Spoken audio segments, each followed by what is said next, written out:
সাথে দেখা করতে যাচ্ছে এ সম্পর্কে ওর কোনো ধারণাই ছিল না। যখন নীল সেখানে পৌঁছলো, পুলভিলার বাগানে বসে থাকা লোকটিকে দেখে রাগে নীলের রক্ত ফুটতে শুরু করলো। নীল ওখানে না দাঁড়িয়ে বেরিয়ে গেল।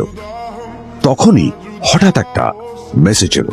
আসলে আজ আদ্রিতার ফ্যামিলি গ্যাদারিং এ যাওয়ার আগে নীলকে ওর হাই স্কুলের রিইউনিয়নেও যেতে হতো। গ্রাজুয়েশনের পর এত বছরে এই প্রথম নীল তার কোন কলেজ বা স্কুলের রিইউনিয়নে যাচ্ছে।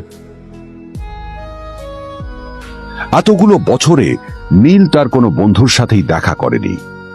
নীলের তার পুরনো সহপাঠীদের কথা মনে পড়তে লাগলো, যাদের সাথে ও স্কুলে মজা করত। আজ আবার ওদের সকলের সাথে নীলের দেখা হবে।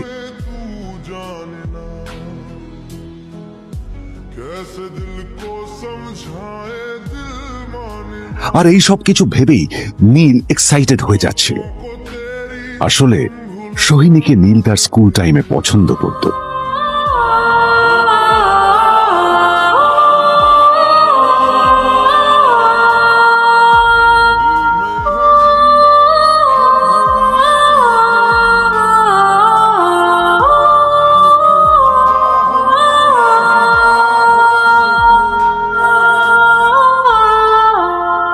অন্যদিকে সেম কর্পোরেশনে ইনভেস্টরদের সঙ্গে আদ্রিতার মিটিং একেবারেই ভালো যায়নি।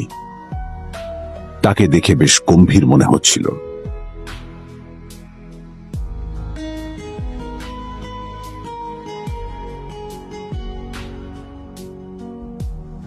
ভাই, পৃথিবীতে এমন লোকও আছে, কি দেমাগ দেখলি? হ্যাঁ, কাজকর্ম তো কিছু করার নেই, আর কিছু করেও না। শুধু চলে এসছে আমাদের ম্যাডামকে রাখাতে। এই 1 বছরে না কিচ্ছু বদলায়নি। আরে আমি তো ভেবেছিলাম যে এর সাথে ম্যাডামের আর কোনো সম্পর্কই নেই, কিন্তু না, এখন যা দেখছি উল্টে ম্যাডামের মাথায় উঠে নাচছে। আমার মাঝে মাঝে মনে হয় এদের দুজনের বিয়ে কিভাবে হলো।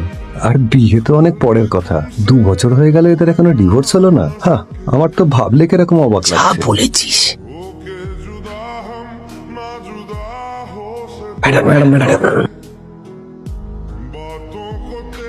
অফিসে চলতে থাকা এইসব কথা শুনে আদ্রিতার আরো রাগ হলো।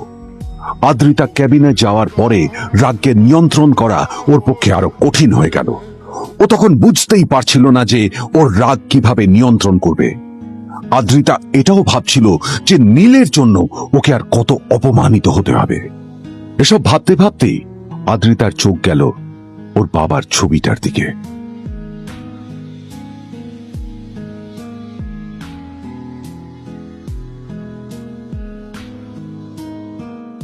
আমি তো তোমার সবচেয়ে প্রিয় মেয়ে ছিলাম বাবা।